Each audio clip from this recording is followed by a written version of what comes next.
Hello, everyone. The topic of this week is communicating, language development. There's so much good stuff in this lecture presentation PDF that I'm going to do a brief overview on the emergence of speech and ways we can support it, and let you get to the PDF, which incorporates some really great links and materials that I hope you will take the time to explore. The first 16 months of life, there's so much more going on with language development than most of us are even aware of. Particularly when we refer to speech, it would be easy to assume that the first words are the first indicator of development. However, we know that's far from the truth. It's also important to note that the production of speech trails comprehension by about 5 months.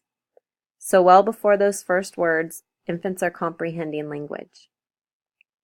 Between 2 to 5 months, infants begin to coo, which typically is a simple vowel sound, and this is their first attempt at conversation.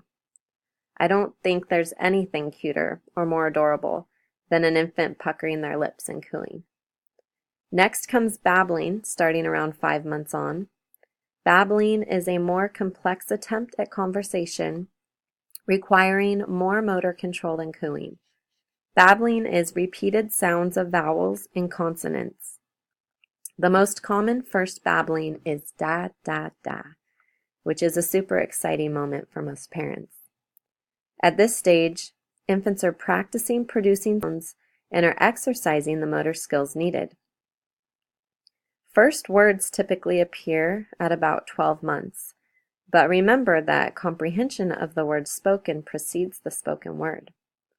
There's a broad range of amount of words that an infant can say at 12 months. Our text states that the median number is 6. The Infant Toddler Development Learning Foundation's description for expressive language at 18 months says that children use a few words and use gestures to tell others about their needs, wants, and interests. Under the descriptor of receptive language, it says that children show understanding of one-step requests. This is further showing expressive language trails receptive language. The language explosion happens between 16 to 36 months. During this time, children are learning up to 9 words a day. Next comes 2-word phrases at around age 2. This is a more complex process than just simply saying 2 words. Here, toddlers are experimenting with the rules of stringing words together. At around 4 years of age, children have full grammatical competence. When planning to support language development, the play spaces, routines, and conversation that children are immersed in are all powerful tools. Following are some examples of utilizing the play space as a context for learning. As infants play, you can label and point to things as you say its name, so that they're learning the object names. You can expand infants' language used during play and also narrate their play. If the infant says book or points to the book, you can say, "You have a book. I see you have a book." With infants and toddlers, it's important to model correct language use, but not point out their mistakes. And lastly, predictability and control can be supported by using language that informs them of what is happening and what is to come next or could happen next. First, we look at this page, and then you can turn the page so we can see what's next on the page. Routines and rituals are a great time to use language with infants and toddlers. 2 types of narration can be used to support language development.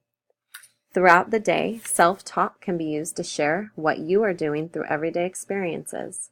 Similar to that is parallel talk, where the child's actions or play is described. In addition to narration, language can be used to invite the infant to engage in a routine such as mealtime or diaper changing. Mary Jane McGuire Fong says, "During routines of care, adults can bathe infants in language within a meaningful context." We can also have fun with language. Songs, chants, finger play, and simple stories are all fun aspects of bathing the children in language and supporting their development. Stories open up rich opportunity for conversation. We can ask leading questions to engage the child in conversation, and we can also be in tune with their cues, such as facial expressions and body movements that tell us how they're feeling and what they're enjoying. Having books, songs, and chants available and incorporated into the day is helpful in engaging infants in language and supporting their language development. There are a lot of books and songs marketed towards infants and toddlers. Some tips for selecting books, songs, and chants for infants and toddlers would be to look for images or stories that reflect the infant's life. Look for books with photos of real objects and people.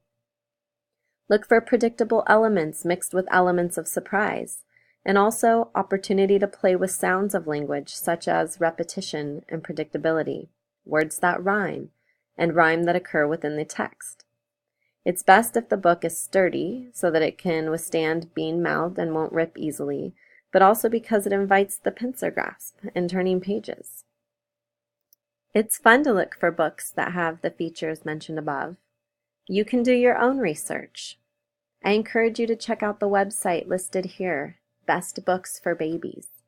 Also, go to your local library, see if they have any of the books listed, or look for other infant and toddler books that you can analyze for features that support infants' language development and learning.